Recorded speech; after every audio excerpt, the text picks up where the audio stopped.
நான் C Joseph Vijay எனும் நான்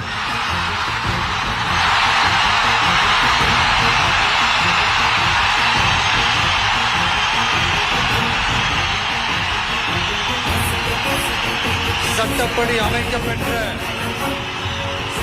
இந்திய அரசியல் அமைப்பின்பால் உண்மையான நம்பிக்கையும் மாறா பற்றும் கொண்டிருப்பேன் என்றும் இந்திய நாட்டின் ஒப்பில்லாத முழு முதல் ஆட்சியையும் ஒருமையையும் நிலை நிறுத்துவேன் என்றும் தமிழ்நாட்டு அரசின் முதலமைச்சராக